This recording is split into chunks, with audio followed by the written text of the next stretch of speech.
이 이야기는 실화를 바탕으로 한 것이 아니라 창작된 드라마 시나리오입니다. 비가 오락가락하던 그날, 나는 시골집 부엌 창문 앞에 서서 설거지를 하고 있었습니다. 스테인리스 싱크대에 떨어지는 물방울 소리가 유난히 크게 들렸고, 유리창 너머로 보이는 텃밭에는 장마에 젖은 배추가 축 늘어져 있었습니다. 그날따라 손이 유난히 떨렸습니다. 시내 병원에서 아들 정우 진료받고 오는 길 담당 의사가 꾸준히 치료만 받으면 괜찮아질 겁니다라고 말하던 얼굴이 머릿속에 계속 맴돌았습니다. 정말이겠지, 내 아이는 이제 괜찮아지는 거겠지. 설거지 물 위에 고개를 숙이며 그렇게 스스로를 달래고 있었는데 그때였습니다. 대문 쪽에서 들려오던 작은 문소리. 은희 왔나? 그 목소리. 남편이 죽고 난 후 시댁 식구들 중에서 유일하게 내 이름을 조용히 불러주던 사람. 남편의 어머니, 김정순 어머니였습니다.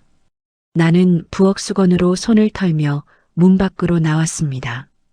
어머니는 오래된 회색 가디건을 여미며 마당 한가운데 서 계셨습니다. 어깨가 바람에 덜덜 떨려 있었고 신발은 왼쪽이 조금 벗겨져 있었습니다. 어머니, 추운데 왜 밖에 나와 계세요? 다리 또 시린 거 아니에요? 내가 급히 팔을 잡아들이자 어머니는 잠시 시선을 피하듯 땅만 바라보셨습니다. 밥은 먹었나? 정우는 괜찮고? 어머니의 묻어나는 걱정에 나는 가슴이 찡해졌습니다. 말은 짧고 투박하지만 그 안에 묵은 정이 비처럼 고여있는 느낌이 들었습니다. 네, 정우 잘 다녀왔어요. 어머니 드시라고 고등어도 사왔어요. 제가 구워드릴게요. 그러자 어머니는 담담하게 대답했습니다. 됐다. 나중에 먹어도 된다. 하지만 그 말투는 늘 그렇듯 고맙다와 가까운 말이었습니다. 어머니는 그런 표현을 한 번도 입 밖에 낼 줄 몰랐습니다. 살아온 세월이 그런 사람이었으니까요. 나는 어머니를 부축해 안방으로 모시고 전기장판을 틀어드렸습니다. 어머니는 항상 이 시간쯤이면 무릎이 쑤시다며 방바닥을 손으로 몇 번씩 짚곤 했습니다. 그 모습을 보며 문득 스쳐 지나갔습니다. 저분도 남편 잃고 자식들에게 버려지고 나처럼 혼자가 되었구나. 그날 밤 나는 아들 정우 방에 약을 챙겨주고 나오다가 거실에 켜진 희미한 전등 아래 앉아 있었습니다. 어머니 방에서 들려오는 가벼운 숨소리가 문틈으로 흘러나오고 있었고 떡 벌어진 농촌집의 정막이 몸에 달라붙는 듯 했습니다. 그 순간 내 마음 깊은 곳에서 묘한 위로가 올라왔습니다. 나도 버려진 사람이었고 어머니도 버려졌던 사람이었네. 서로 이렇게라도 기대는 건가. 하지만 이 정겨운 고요는 오래가지 않았습니다. 며칠 뒤 명절이 다가오자 시댁 식구들이 몰려오기 시작했습니다. 차에서 내리는 소리부터 집안 공기가 달라졌습니다. 큰아들 내외가 들어오자마자 하는 말이 이랬습니다. 은희 씨, 이번에도 음식 다 준비했죠? 어머니도 걱정 덜 하시겠네. 말은 고생했다가 아니라 당연히 내가 해야지였습니다. 나는 웃어 보이려 했지만 손끝이 떨렸습니다. 설거지통에서 젖은 앞치마를 꺼내며 스스로에게 말했습니다. 괜찮아. 이번만 지나면 돼. 어머니는 식탁 끝자리에 조용히 앉아 계셨습니다. 아무 말도 하지 않으면서 내가 상차리고 있는 모든 동작을 지켜보고 계셨습니다. 손목에 힘이 들어가는 것까지도. 큰 며느리가 내 옆을 지나가며 낮게 중얼거렸습니다. 저렇게 하고 다니니까 어머니가 더 버릇들이지. 하필이면 어머니가 들을 수 있는 거리였습니다. 그 순간 나는 분명히 보았습니다. 어머니의 주름진 손등이 아주 잠깐 움찔하는 것을. 하지만 어머니는 아무 말도 하지 않았습니다. 항상 그랬듯 말없이 모든 것을 지켜보기만 했습니다. 그날 저녁 모두가 돌아간 뒤 어머니는 갑자기 내 손을 아주 조심스레 잡았습니다. 힘들었지. 단 4글자. 하지만 그 말은 20년간 듣지 못한 인정 같았습니다. 나는 대답하지 못했습니다. 대신 눈물이 툭 떨어져 어머니의 손등에 맺혔습니다. 그렇게 우리는 말없이 손을 맞잡고 있었습니다. 버려진 사람과 버려진 사람. 서로에게 유일하게 기댈 수 있었던 둘만의 밤. 그리고 나는 몰랐습니다. 그때 이미 어머니는 아주 오래전부터 한 가지 결심을 끝내고 있었다는 사실을. 아침 안개가 천천히 들판 위를 기어가던 날이었습니다. 밤새 비가 스쳐 지나간 뒤라 흙냄새가 유난히 짙게 났고 고무신 바닥에 달라붙는 촉촉한 흙이 기분 좋게 눅진했습니다. 우리 집 앞 논두렁에는 새벽부터 일하던 이웃 아저씨의 트랙터 자국이 길게 나 있었고 그 뒤를 따라 까치 몇 마리가 갯벌처럼 드러난 논에서 먹이를 쪼아대고 있었습니다. 이곳에서 산 지 벌써 몇 해가 지났지만 매번 이런 풍경을 마주할 때면 그래, 여긴 참 사람이 한숨을 내려놓게 만드는 곳이구나 하고 느끼곤 했습니다. 나는 그날도 평소처럼 새벽밥을 지었습니다. 시골집 부엌 특유의 습기 머금은 나무 냄새가 은근히 풍기고 가스레인지 위에서 팔팔 끓는 된장국 냄새가 집안을 감싸고 있었습니다. 병원 약 때문에 입맛 없는 아들 정우를 위해 감자를 넉넉히 넣었고 시어머니 무릎을 위해 판죽을 따로 끓여드릴 생각이었습니다. 하지만 마음 한구석은 무거웠습니다. 명절이 다가오고 있었기 때문입니다. 명절 전날 마을 입구에서 차 2대가 흙먼지를 일으키며 들어오는 게 보였습니다. 또 오셨네.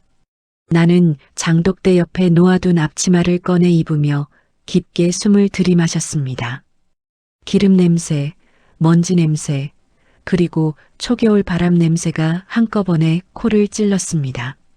시댁 식구들은 마당에 들어서자마자 집안을 훑어보는 표정부터 달랐습니다. 큰 며느리는 마당에 널어둔 고추를 힐끗 보더니 눈살을 찌푸렸고 큰아들은 외양간 쪽을 가리키며 말했습니다. 은희 씨, 여긴 진짜 뭐 빨리 정리 좀 하세요. 손님 오면 보기도 그렇겠네. 손님은 그들이면서 나는 그냥 내하고 고개를 숙였습니다. 습관처럼, 어쩌면 체념처럼 어머니는 대청마루 끝에 앉아 그들을 바라보고 있었습니다.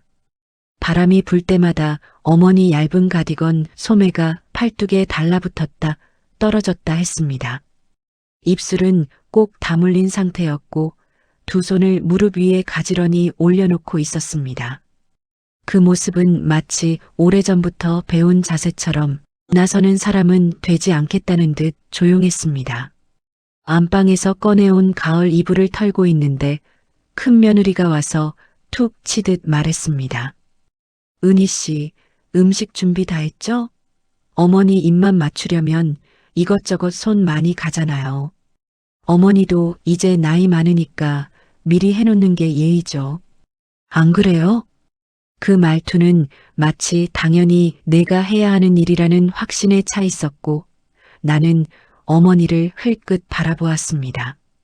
어머니는 분명 그 말을 들었을 터인데도 아무 표정도 아무 말도 하지 않으셨습니다. 대신 눈빛이 아주 잠깐 흔들렸습니다. 마치 미안함과 답답함이 뒤섞인 흙탕물 같은 빛깔로. 부엌에 들어오자 명절 준비가 시작됐습니다. 쌓여가는 전거리, 찌개 냄새, 기름이 지글거리는 소리. 조기 굽다가 손등에 기름이 튀어 빨갛게 부풀어 올랐지만 누구 하나 괜찮냐고 묻지 않았습니다. 큰아들이 문턱에 팔짱 끼고 서서 말했습니다. 은희 씨는 진짜 이런 거 잘해. 사람은 역시 환경이 중요해. 시골 내려오니까 뭐 딱 맞네. 나는 손에 쥔 뒤집개를 떨어뜨릴 뻔했습니다. 그 말은 칭찬이 아니라 내 자리는 여기라는 선언 같았습니다. 그때였습니다. 탁! 작은 소리가 나서 뒤돌아보니 어머니가 앉아있던 상의 모서리를 조용히 잡고 있었습니다. 손등에 핏줄이 도드라져 있었고 입꼬리가 살짝 내려간 채로 은근한 걱정 어린 표정이 어머니 얼굴에 떠올랐습니다. 하지만 어머니는 끝내 말하지 않으셨습니다. 그 침묵이 나는 더 가슴을 아프게 했습니다. 어머니가 나를 위해 말 한마디 못하는 게 아니라 평생을 그렇게 살아온 사람이라는 걸 알기에 밤이 깊어갈수록 명절 음식은 산더미처럼 쌓였고 나는 허리를 제대로 펼 수조차 없었습니다. 기름 냄새가 머리카락에 찌들고 손끝은 이미 감각이 없었고 조용한 시골집은 명절날이 되면 항상 이렇게 북적이면서도 나는 더 외로워지는 느낌이었습니다. 얼마 뒤 저녁 식탁이 차려졌습니다. 큰 며느리가 앉으며 말했습니다. 은희 씨, 국물 좀 더 가져와요. 국간이 싱거운데 어머니 입맛 맞추려면 이건 좀 별로잖아. 나는 아무 말 못하고 주방으로 들어가 국간장을 찾았습니다. 두 손으로 국솥을 붙잡았을 때 손목이 욱신거렸습니다. 오늘 하루 서러움을 국수처럼 삼킨 탓인지 눈앞이 흐려졌습니다. 그때 작은 발걸음 소리가 뒤에서 들렸습니다. 어머니였습니다. 은희야. 나는 천천히 뒤돌아섰습니다. 어머니가 조심스럽게 다가와 국그릇을 살짝 받아들었습니다. 그리고 아주 낮게 거의 들리지 않을 만큼 작게 말했습니다. 그만해라. 힘들겠다. 그 말 한마디에 나는 그만 주저앉을 뻔했습니다. 온몸이 휘청했습니다. 말없이 내 등을 토닥토닥 두드려주는 손길이 지금껏 누구에게도 받아본 적 없는 따뜻함이었기에 그러나 그 따뜻함은 오래가지 않았습니다. 식탁에 돌아가자마자 큰아들이 불쑥 말했습니다. 어머니, 은희 씨 너무 챙기는 거 아니에요? 괜히 저렇게 하다 나중에 문제 생기면 곤란해요. 어머니는 아무 말하지 않았습니다. 하지만 나는 보았습니다. 어머니의 두 눈이 흔들리며 큰아들을 향해 단 한순간 싸늘하게 식는 걸 나는 그 눈빛이 처음이었습니다. 저렇게 어머니가 화 같은 감정을 드러낸 적은 단 한 번도 없었습니다. 밤이 되어 모두가 각자 방으로 들어가고 부엌 정리를 마친 뒤 나는 대청마루에 잠시 앉았습니다.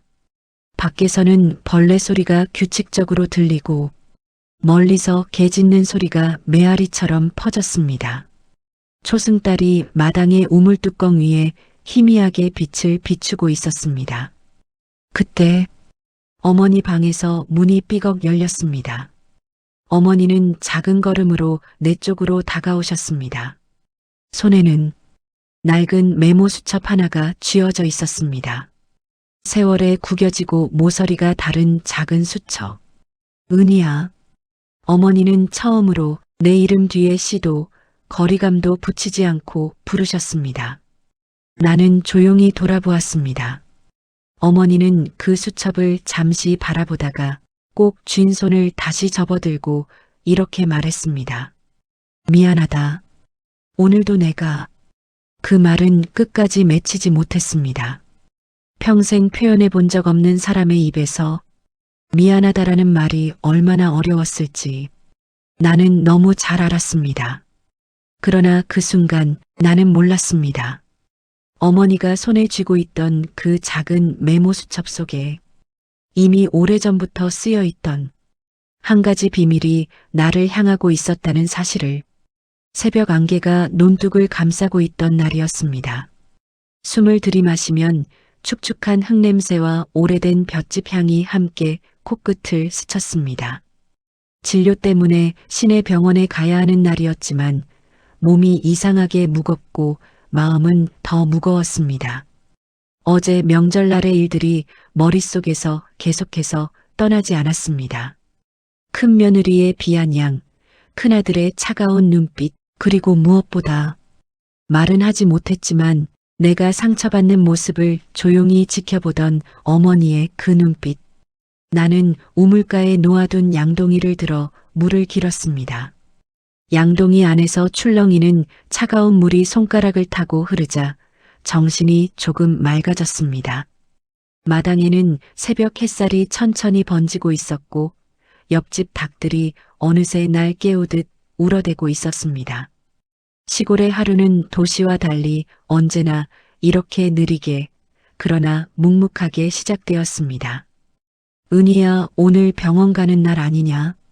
어머니의 목소리가 뒤에서 들렸습니다. 어머니는 새벽 내내 잠을 설친 듯 눈가가 붉게 충혈되어 있었습니다. 반쯤 접힌 가디건 끝단을 잡고 서 있는 모습이 괜히 마음 한쪽을 찌르듯 아프게 했습니다. 정우 깨우기 전에 물도 길어놓고 밥도 하려고요. 어머니는 들어가 계세요. 추워요.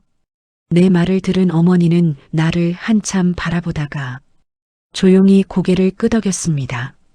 그 짧은 순간에도 어머니의 눈빛 속에는 미안하다, 고맙다, 그리고 어쩌지 못하는 답답함이 한꺼번에 실려 있는 듯 했습니다. 그날 병원에서 의사는 정우의 약을 조금 더 늘려보자고 했습니다. 약봉지가 늘어날수록 내 걱정도 조금씩 더 늘어났습니다. 약값은 감당할 만했지만 앞으로도 얼마나 버텨야 할지 끝이 안 보이는 길을 걷는 느낌이 들었습니다. 엄마, 나 괜찮아. 걱정하지 마. 정우는 늘 이렇게 말했습니다. 무표정한 얼굴 뒤에 숨겨진 그 아이의 미안함도 나는 알고 있었습니다. 그리고 이런 말을 들을 때마다 나는 더더욱 마음을 가다듬어야 했습니다. 그래, 내가 버티자. 이 아이가 살아가려면 내가 더 버텨야지. 집으로 돌아오니 어머니 혼자 마당에 고추를 뒤집고 계셨습니다. 허리가 기울어진 채 손등의 마디가 유난히 굵어 보였습니다. 어머니, 제가 할게요. 이런 거 하시면 무릎 더 아프다니까요. 그러자 어머니는 조용히 말했습니다. 니도 힘든데 내가 가만히 있을 수는 없다. 나는 웃으려 했지만 웃음이 잘 지어지지 않았습니다. 그 말은 어머니 나름의 애정 표현이라는 걸 알았지만 그 뒤에 숨은 무력감도 느껴졌기 때문입니다. 점심 무렵 큰 며느리에게서 전화가 왔습니다. 은희 씨, 이번 설에는 좀 간단하게 합시다. 엄마도 이제 나이 많으시고 우리도 바쁘고 뭐 그렇게 크게 할 필요 없잖아요. 그러면서 마지막에 덧붙였습니다. 그리고 어머니가 요즘 은희 씨만 편들어서 좀 그렇네요. 오해 생기기 전에 조심하세요. 나는 말문이 막혔습니다. 어머니가 나를 편든 적은 단 한 번도 없다고, 오히려 누구보다 말없이 살아온 사람이라고 말하고 싶었지만 입 밖으로 나오는 건 내뿐이었습니다. 전화를 끊고 나니 뭐라 형용하기 어려운 고립감이 밀려왔습니다. 정우 하나 어머니 하나, 둘을 책임지는 내가 정작 누구에게도 기대지 못하는 사람이 되어버린 느낌. 나는 마당턱에 털썩 앉아 하늘을 올려다보았습니다. 겨울로 넘어가는 시골의 하늘은 이상하게 맑고 넓어 마음이 더 휑하게 느껴졌습니다. 바람이 스치며 대추나무 가지를 흔들었고 그 잎사귀들 사이로 햇빛이 반짝이며 내려앉았습니다. 그때였습니다. 어머니가 내 옆으로 조용히 와서 앉았습니다. 말없이 그저 곁에 앉았습니다. 어깨를 살짝 스칠 정도의 거리. 고생한다. 어머니는 딱 그것만 말했습니다. 평생 감정 표현 안 하던 사람이 겨우 뱉어낸 작은 한마디. 그 한마디가 누군가에게는 별것 아닐지 몰라도 나에게는 마치 수십 년 묵은 얼음이 녹아내리는 소리처럼 들렸습니다. 그래서 나는 그 순간 아주 조용히 마음을 다졌습니다. 그 누구도 알아주지 않아도 어머니가 끝까지 침묵하더라도 나는 이 두 사람을 지키겠다고. 어머니와 정우. 내가 지켜야 할 단 두 사람. 그래서 나는 천천히 일어났습니다. 그리고 마당을 돌아보며 생각했습니다. 이 집이 이 시골이 이제는 나의 자리구나. 그리고 어머니의 마지막까지 내가 지켜야겠구나. 하지만 그때는 내가 결심한 이 선택이 얼마나 거대한 비밀과 얼마나 깊은 사랑으로 돌아오게 될지 전혀 알지 못했습니다.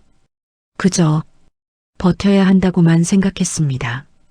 그리고 그 마음이 나를 어디로 데려갈지 그날의 나는 상상조차 하지 못했습니다.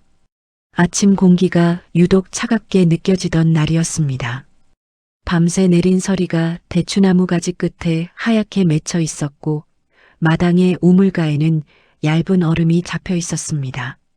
내가 얼음을 살짝 깨자 딱 하는 맑은 소리가 새벽 정막에 스며들었습니다. 이곳에 내려온 지 몇 년이 흘렀지만 시골의 아침은 여전히 나를 겸손하게 만드는 힘이 있었습니다. 아들 정우의 약봉지를 챙겨놓고 부엌에서 아침밥을 짓고 있는데 희미한 걸음소리가 뒤편에서 들렸습니다. 은희야, 어머니였습니다. 어머니는 새벽 공기를 온몸으로 맞은 듯 볼끝이 차게 얼어 있었고 작은 어깨는 얇은 가디건 안에서 떨리고 있었습니다. 나는 급히 방문을 열어 따뜻한 방으로 들어가시라고 했지만 어머니는 고개를 저었습니다. 같이 장에 가자. 순간 나는 어머니 말뜻을 이해하지 못했습니다. 어머니는 평소 외출을 거의 하지 않았습니다. 무릎도 아프고 사람들 만나는 걸 꺼려해서 장에 가는 날이면 항상 집을 지키는 쪽을 택했는데 오늘만큼은 달랐습니다. 어머니 몸 안 좋으신데 어딜 제가 갔다 올게요. 같이 가자. 짧은 문장이었지만 거기엔 평소보다 묵직한 무언가가 실려 있었습니다. 나는 어머니가 또 한 번 밤새 잠을 설쳤다는 걸 그 자잘한 떨림에서 읽을 수 있었습니다. 장에 가는 길은 긴 흘길이었습니다. 태양이 천천히 떠오르는 중이라 논 사이로 흐릿한 금빛이 퍼지고 있었고 길가의 들개들이 뒤룩뒤룩한 몸을 끌며 우리를 힐끔 보았습니다. 어머니는 지팡이를 짚고 천천히 걸었고 그 옆을 나는 한 걸음 뒤에서 조심스레 따라갔습니다. 마치 오래전부터 정해진 자리처럼 어머니 힘들면 얘기하세요. 괜찮다. 하지만 괜찮지 않은 걸 나는 알고 있었습니다. 지팡이를 잡은 어머니 손등이 희미하게 떨리고 있었기 때문입니다. 어머니는 말로 표현하는 법을 모르지만 몸은 이미 많은 걸 말해주고 있었습니다. 장을 보던 중 반찬가게 아주머니가 웃으며 말했습니다. 어머님이 며느리랑 같이 오셨네. 보기 좋다. 그 말에 어머니는 아주 작게 거의 들리지 않을 정도로 중얼거렸습니다. 우리 은희가 잘해. 순간 나는 손에 들고 있던 배추를 떨어뜨릴 뻔했습니다. 어머니 입에서 우리 은희라는 말을 듣게 될 줄은 단 한 번도 상상해 본 적이 없었으니까요. 나는 고개를 숙였지만 얼굴이 뜨겁게 달아오르는 걸 숨기기가 어려웠습니다. 장을 마치고 돌아오는 길 어머니는 무슨 생각을 하는지 논둑을 한참 동안 바라보곤 했습니다. 바람에 흔들리는 볏짚, 그 위에 내려앉은 햇살, 그리고 멀리서 들려오는 경운기 소리. 이 모든 걸 눈에 담아두려는 듯한 표정이었습니다. 은희야. 어머니가 걸음을 멈추고 나를 바라봤습니다. 네 여기 살아서 좋나? 그 질문은 마치 아주 오래전부터 묻고 싶었지만 차마 입에 올리지 못했던 말처럼 보였습니다. 나는 천천히 고개를 끄덕였습니다. 네, 어머니. 정우도 여기서 숨쉬듯 살고 있고 저도 마음이 좀 놓여요. 어머니는 한 번 더 물었습니다. 내가 있어서 힘들진 않고. 그 말에 가슴이 탁 막히는 듯 했습니다. 평생 듣지 못했던 질문. 타인에게 미안함을 표현하는데 익숙하지 않은 사람이 처음으로 꺼내는 진짜 말.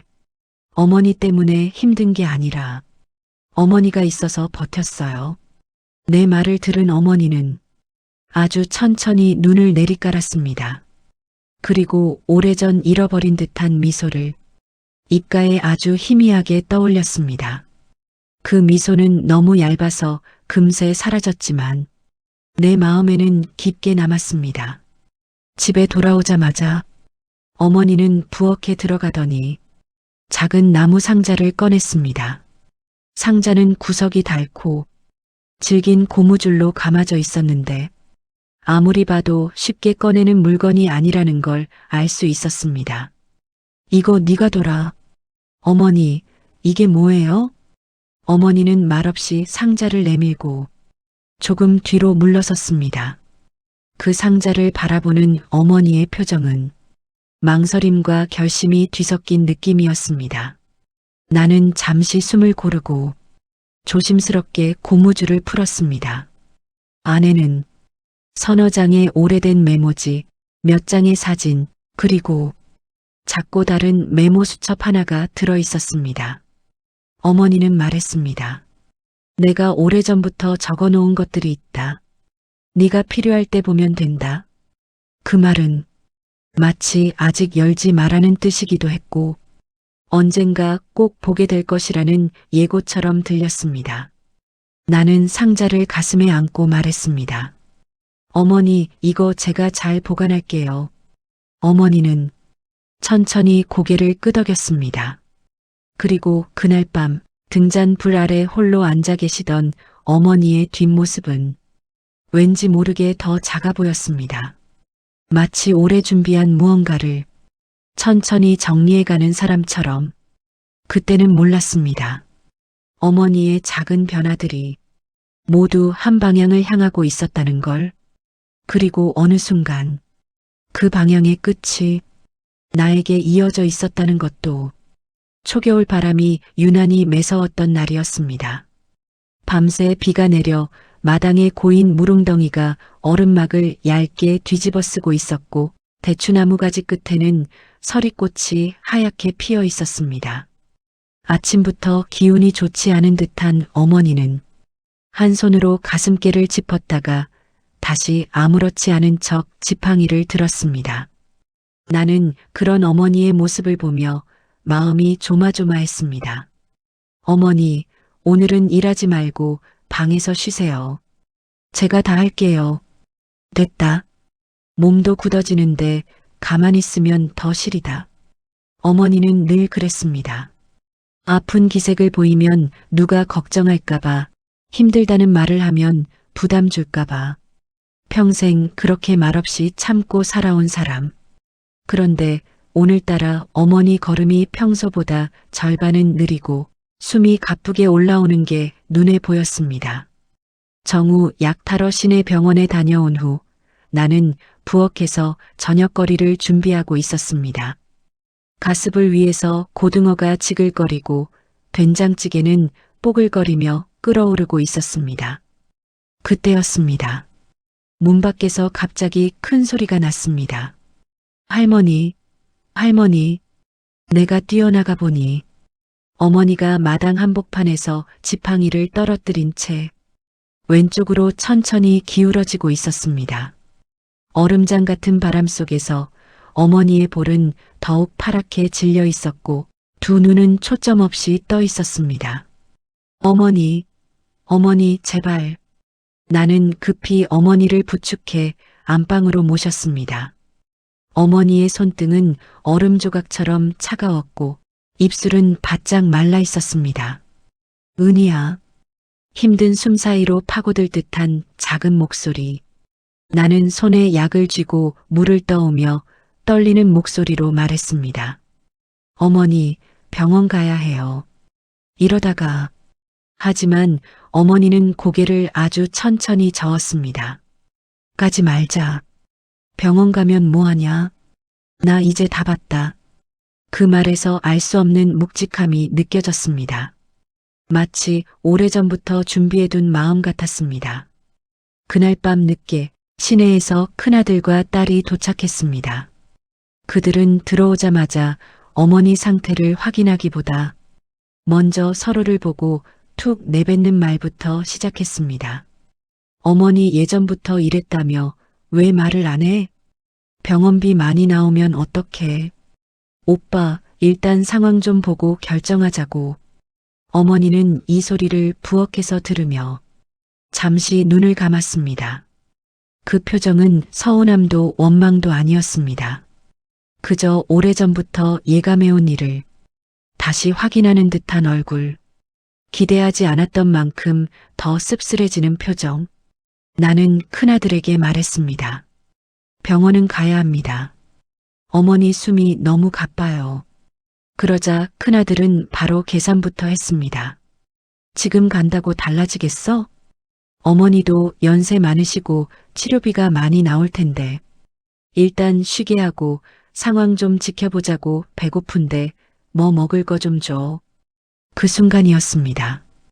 평생 말없이 살던 어머니가 문틈 사이로 들리게끔 아주 가늘게 그러나 단호한 목소리로 말했습니다. 나는 병원 안 간다. 가도 소용없다. 가족들은 잠시 침묵했습니다. 그리고 그 침묵은 어머니가 평생 살아오며 견뎌야 했던 그 지난한 외로움을 그대로 비추고 있는 듯 했습니다. 새벽녘 어머니는 나를 부르셨습니다. 은희야.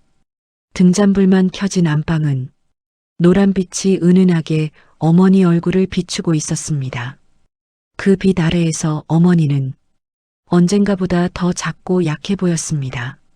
너한테 말 못한 게 있다. 나는 손을 잡고 낮게 대답했습니다.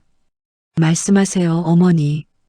어머니는 시선을 천장으로 올렸다가 다시 나를 바라보았습니다. 두 눈 안쪽이 젖어 있었고 그 안에는 세월의 후회와 미련과 결심이 뒤섞인 빛이 어른거렸습니다. 나는 오래전에 결정했다. 자식들은 다 자기 길 간 사람들이고 내 남은 건 너뿐이었다. 심장이 내려앉는 듯 했습니다. 어머니, 그런 말씀하지 마세요. 아니다. 어머니는 고개를 저으며 말을 이었습니다. 네가 나 지켜줬다. 남편 잃고 애랑 같이 내려왔을 때, 내가 제일 외롭던 그때 너밖에 없었다. 어머니의 손이 내 손등을 천천히 어루만졌습니다. 거칠고 마른 손바닥이 달아오른 내 눈물을 닦아내듯 스쳤습니다. 그래서 나는 오래전에 모든 걸 너한테 주기로 했다. 나는 처음에는 무슨 뜻인지 이해하지 못했습니다. 하지만 어머니는 고개를 떨구고 아주 작은 숨으로 이어 말했습니다. 내가 가진 땅 크진 않다. 하지만 사람들 말로는 100억이 넘는다더라. 그거 다 네 거다. 세상이 멈춘 듯 했습니다. 하지만 어머니는 담담했습니다. 마치 오래전부터 마음속에서 수천 번 되뇌어온 말처럼 걔네들 자식들 내 마지막 보는 날에도 돈 얘기만 하더라.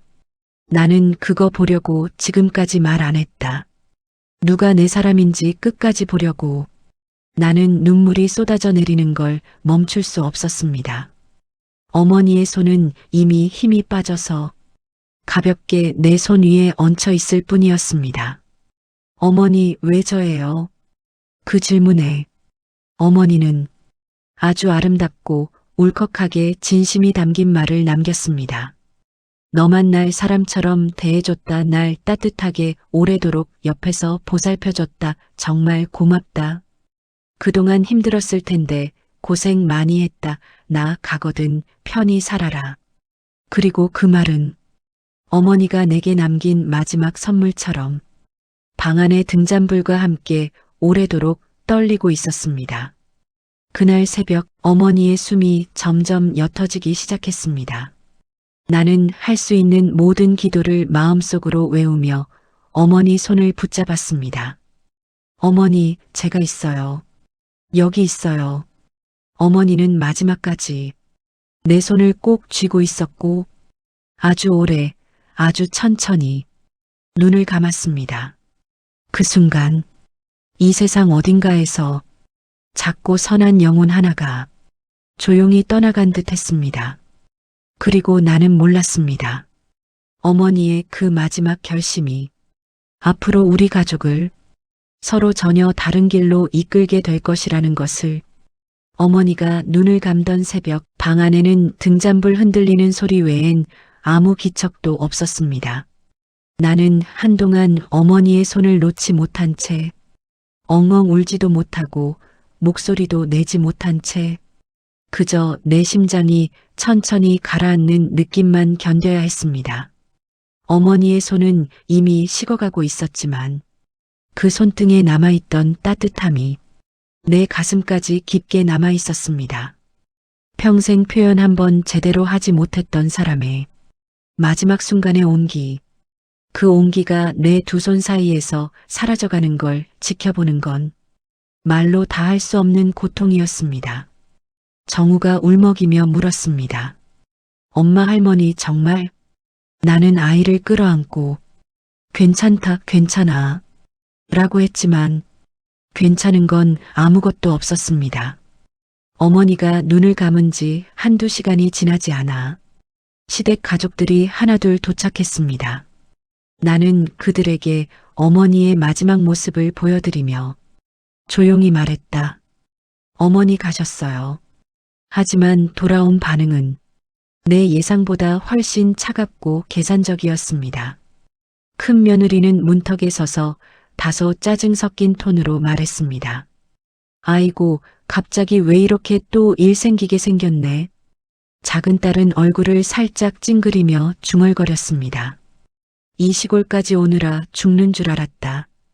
그리고 결정적으로 장례를 어떻게 치를지 말이 오가는 순간 큰아들이 이렇게 말했습니다. 솔직히 어머니 연세도 많았잖아. 그냥 동네에서 간단하게 하자. 장례식장 잡으면 비용도 많이 들고 번거로워. 그 말을 듣자 나는 온몸이 굳어버렸습니다. 간단하게 하자고요? 내 목소리가 떨렸습니다. 그래. 다들 바쁘고 비용도 생각해야지. 어차피 뭐 길게 할 필요도 없잖아. 나는 믿을 수가 없었습니다.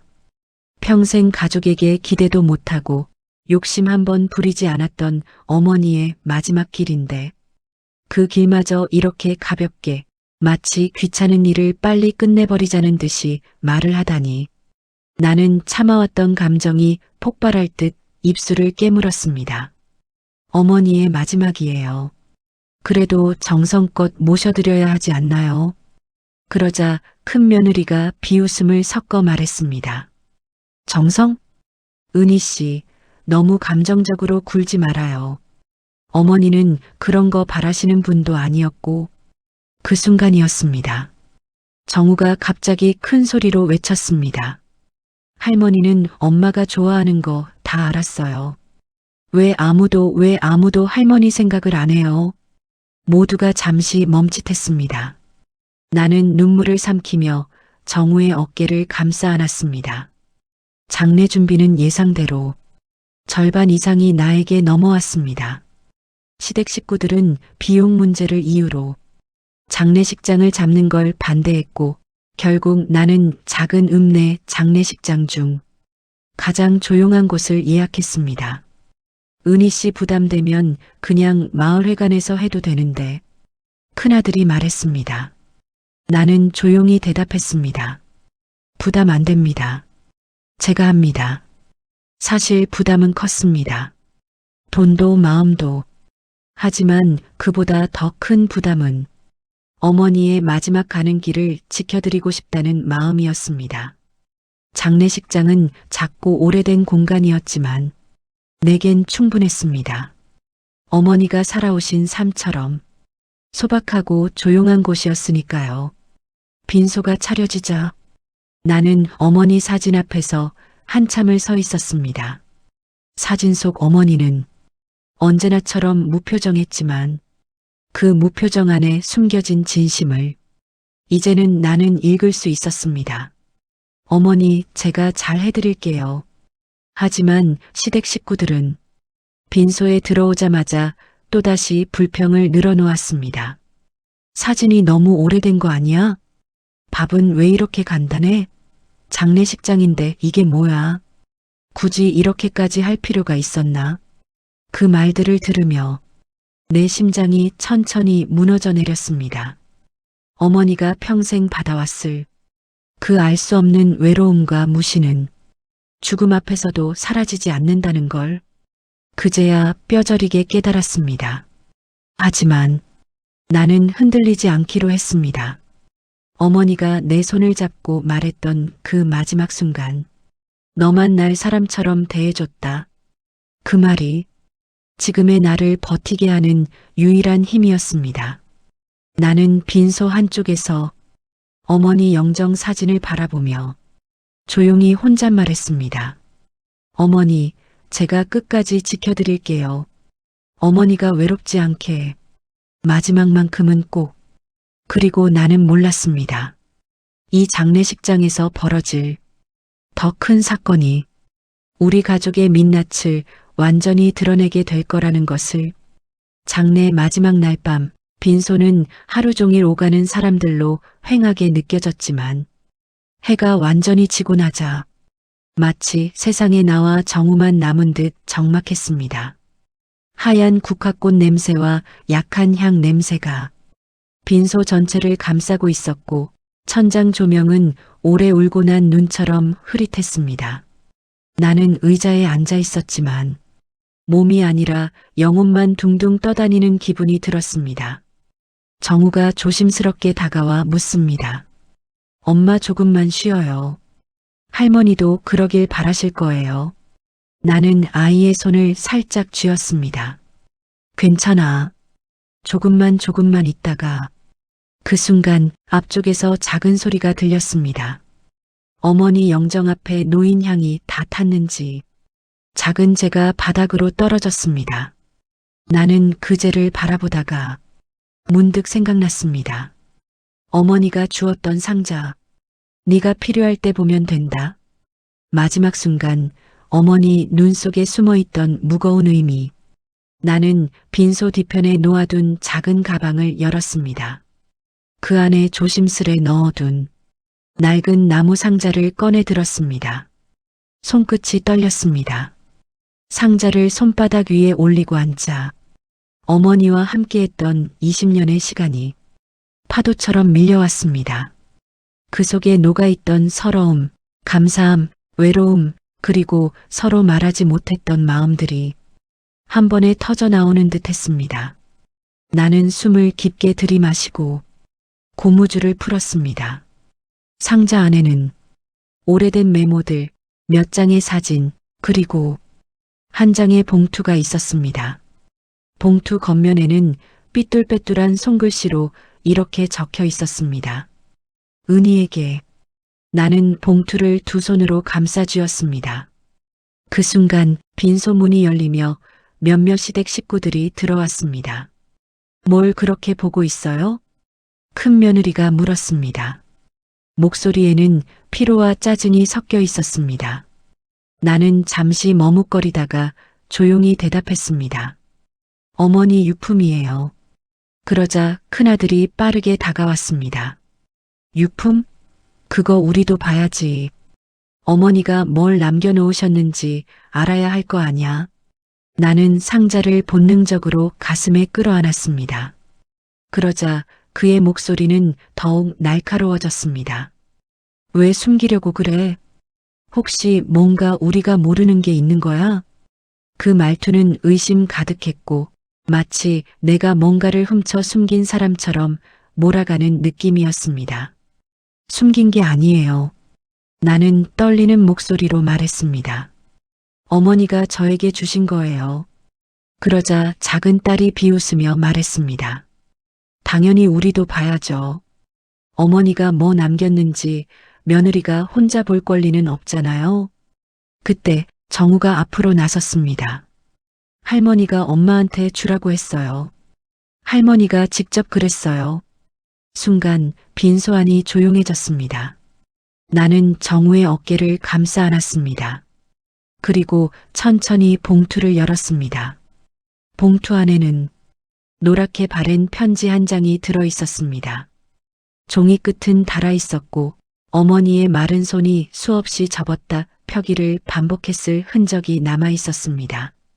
나는 편지를 펼치고 그 안에 적힌 글을 읽기 시작했습니다. 은희야, 말 못하고 살아온 게 많다. 니한테 고맙다는 말 한번 제대로 못하고 죽는 게 내내 마음에 걸렸다. 글씨는 삐죽삐죽했지만 한 글자 한 글자 어머니의 숨결이 느껴질 정도로 조심스러웠습니다. 내 자식들이지만 내 마지막에 누가 내 곁에 있는지 나는 끝까지 보고 싶었다. 누가 진짜 마음 있는 사람인지, 누가 나를 진심으로 대하는지. 뒤쪽에서 작은 탄식 소리가 들렸습니다. 시댁 식구들 얼굴이 굳어갔습니다. 나는 계속 읽었습니다. 네가 나를 살렸다. 나 버려졌던 날들, 네가 내 옆에 있어줬다. 네 덕분에 나는 외롭지 않았다. 내 눈에서 뜨거운 눈물이 멈추지 않고 떨어졌습니다. 그리고 편지 가장 아래에는 짧고 단호한 한 문장이 쓰여 있었습니다. 그래서 내가 진 건 모두 네 거다. 땅도 집도 내 마지막 전까지도. 침묵. 누구도 말을 잇지 못했습니다. 그러자 큰아들이 황급히 소리쳤습니다. 말도 안 돼. 어머니가 왜 며느리한테 그런 걸 다 줘? 법적으로도. 나는 편지를 조용히 뒤집었습니다. 그리고 그 뒤에서 작은 종이 한 장이 떨어졌습니다. 땅 문서 주소, 등기사본, 그리고 어머니의 도장. 시댁 식구들의 얼굴이 창백해지기 시작했습니다. 뭐야, 진짜였어? 어머니가 왜 이런 걸? 큰 며느리는 울컥 소리 지르듯 말했습니다. 이걸 언제부터 알고 있었던 거예요? 그래서 어머니한테 잘한 거예요? 상속 노리고. 나는 그제야 참아왔던 감정을 처음으로 끝까지 억누르지 않고 말했습니다. 저는 상속 때문이 아니었어요. 가슴이 떨렸습니다.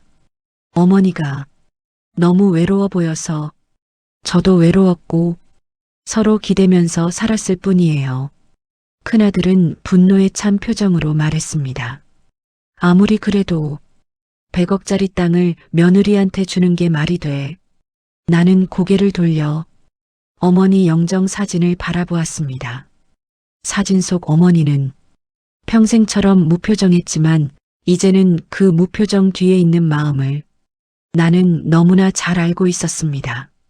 그래서 조용히 말했습니다. 어머니가 선택하신 거예요.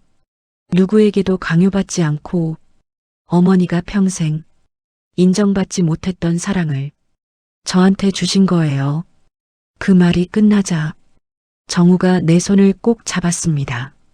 그리고 시댁 가족들은 아무 말 못한 채 그 자리에 서 있었습니다.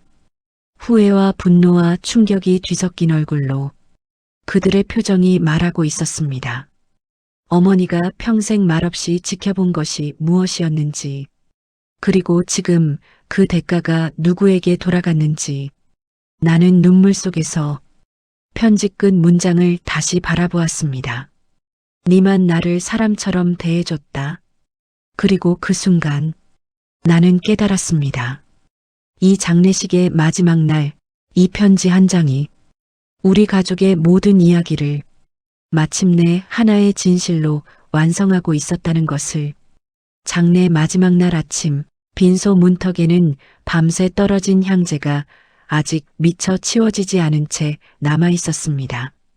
희뿌연 향 냄새가 바람에 흔들릴 때마다 어머니의 마지막 숨결이 집안을 맴도는 느낌이 들었습니다. 나는 영정 사진 앞에서 마지막 절을 올리고 어머니의 이름을 마음속으로 한 번 더 되뇌었습니다.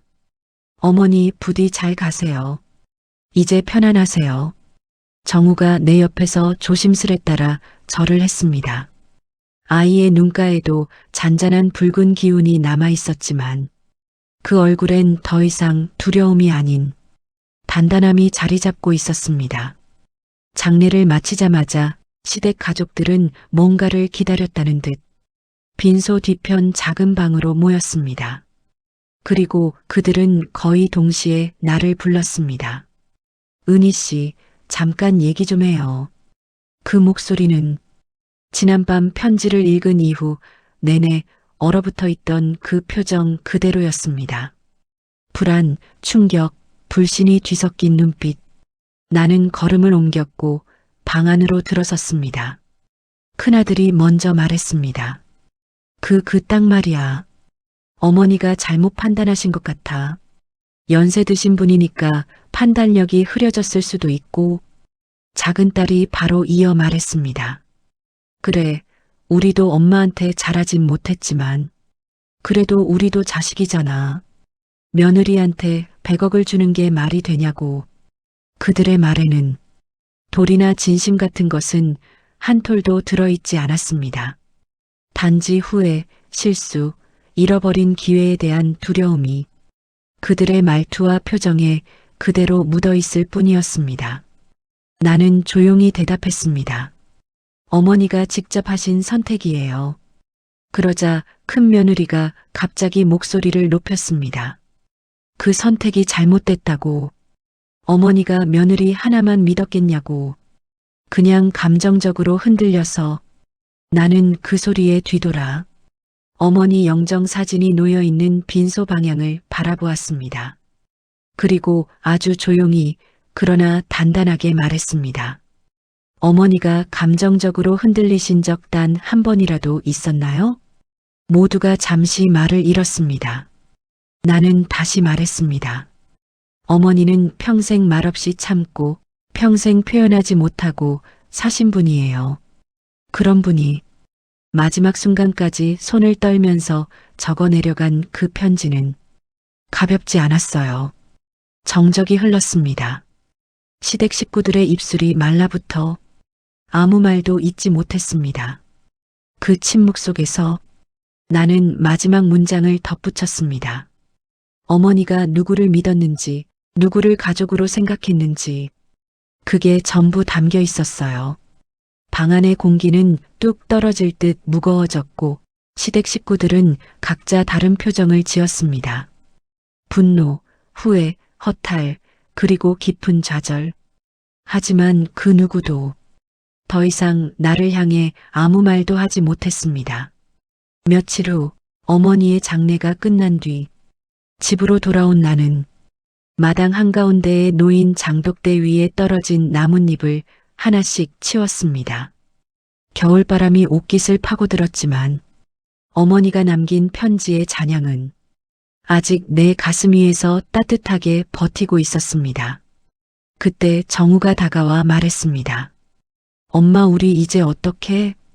나는 아이의 머리를 쓰다듬으며 웃었습니다. 이제? 우리 잘 살면 되지. 그 말은 어머니가 남겨준 유산 때문이 아니라 어머니가 남긴 마음 때문이었습니다. 나는 평생 누군가에게 인정받는다는 게 이렇게 큰 힘이 되는 줄 그제야 알았습니다. 그날 오후 읍내 법무사 사무실에서 연락이 왔습니다. 등기 이전 문제는 문제없이 진행될 겁니다. 고령자 단독 소유였고 사전에 작성된 사인증여 문서가 명확합니다. 나는 고개를 끄덕였습니다. 하지만 마음은 묘했습니다. 이렇게 큰 걸 정말 내가 받아도 되는 걸까? 밤이 되자 하늘에는 별이 콩알처럼 촘촘히 박혀 있었고 시골집 앞마당에는 서리가 하얗게 내려앉았습니다. 나는 대청마루에 앉아 어머니가 생전에 좋아하던 국화를 작은 병에 꽂아두었습니다.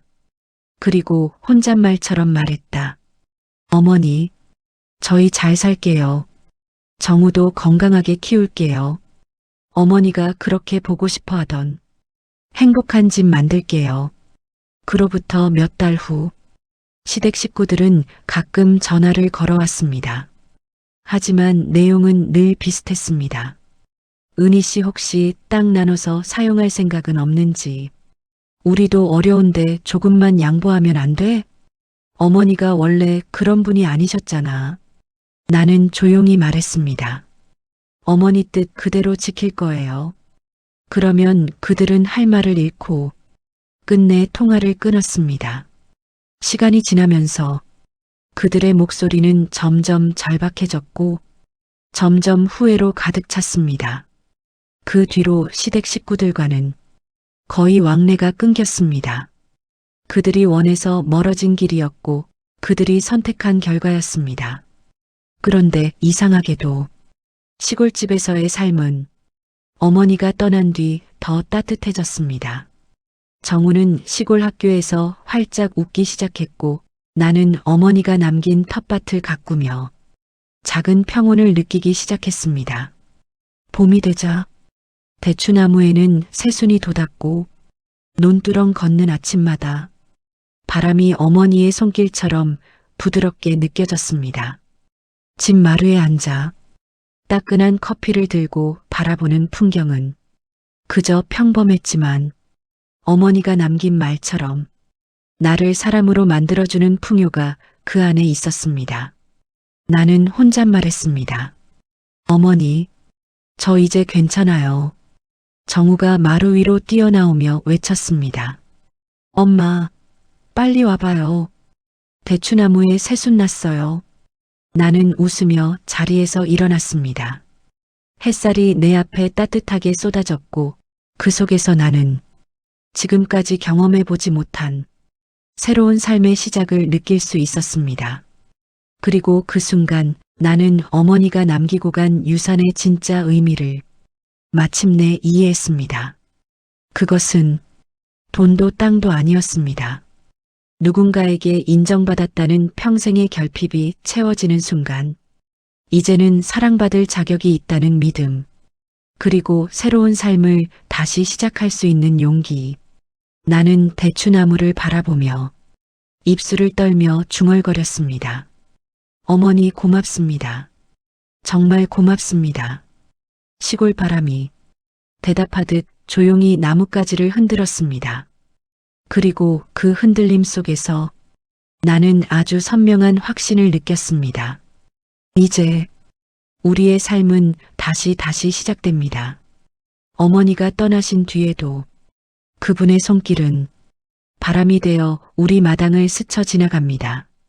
대추나무 새순이 돋을 때마다, 정우가 웃으며 뛰어올 때마다 나는 마음속으로 조용히 되뇌입니다. 어머니, 저희 잘 살고 있어요. 이제야 어머니 마음을 온전히 알 것 같아요.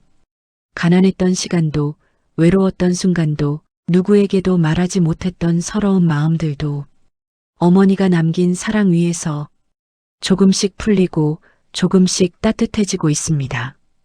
그리고 오늘도 저는 대청마루에 앉아 하늘을 바라봅니다. 바람 속에, 햇살 속에 어머니의 마지막 말이 들리는 것만 같아서요. 니만 날 사람처럼 대해줬다. 이 이야기가 어떤 분에게는 잊고 있던 가족을 떠올리게 하고 누군가에게는 지금 곁에 있는 사랑을 다시 한번 바라보게 하는 시간이 되었으면 좋겠습니다. 삶은 참 힘들고 가족의 이야기는 더더욱 복잡하고 어렵습니다. 하지만 그 안에 숨은 마음을 함께 들여다보는 일이 우리에게 작은 위로가 되어주기를 바랍니다. 따뜻한 가족 드라마가 계속되길 바라신다면 구독과 좋아요, 그리고 알림 설정 부탁드립니다. 당신의 작은 응원이 또 다른 이야기를 이어갈 큰 힘이 됩니다.